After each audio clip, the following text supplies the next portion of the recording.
Bonjour à toutes et tous, nouveau numéro de Newstech Hebdo ce samedi, votre magazine des nouvelles technologies, présenté comme à chaque fois depuis le Nasdaq à New York et avec NYFP.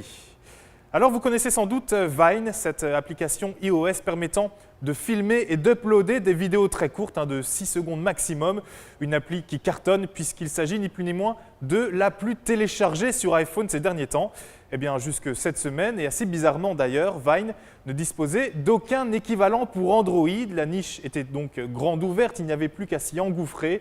Eh bien c'est ce qu'a fait la société Factile mercredi en lançant Cinemagram. Le principe est exactement le même que pour Vine, à savoir je filme une petite séquence vidéo, je la mets en ligne, je la partage avec mes amis.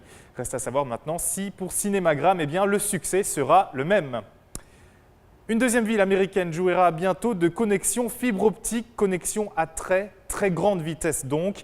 Après Kansas City, Google a annoncé mardi qu'Austin allait profiter de la Google Fiber, Austin au Texas, où les ordinateurs et télévisions jouiront donc d'un accès supersonique à 1 gigabit. Une annonce que Google a même ponctuée d'un joli slogan « Bonjour Austin, adieu la barre de téléchargement ». Patience cependant si vous êtes dans le coin, puisque la mise en place de la technologie n'est pas prévue avant l'année 2014.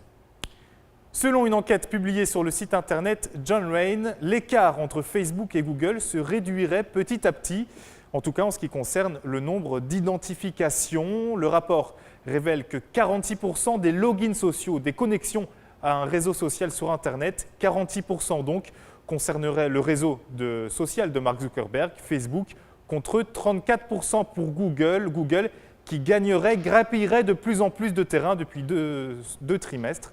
Derrière, eh bien, rien que des miettes qui sont notamment partagées par Yahoo, 7% des connexions, et Twitter, 6%. 14%, c'est le chiffre de la semaine. 14%, soit pour le premier trimestre 2013, la baisse des ventes de PC. Entre 76 et 79 millions d'appareils ont été vendus de janvier à mars. C'est beaucoup moins que l'année passée. 14% de moins. Jamais en 20 ans, la chute n'avait été aussi forte.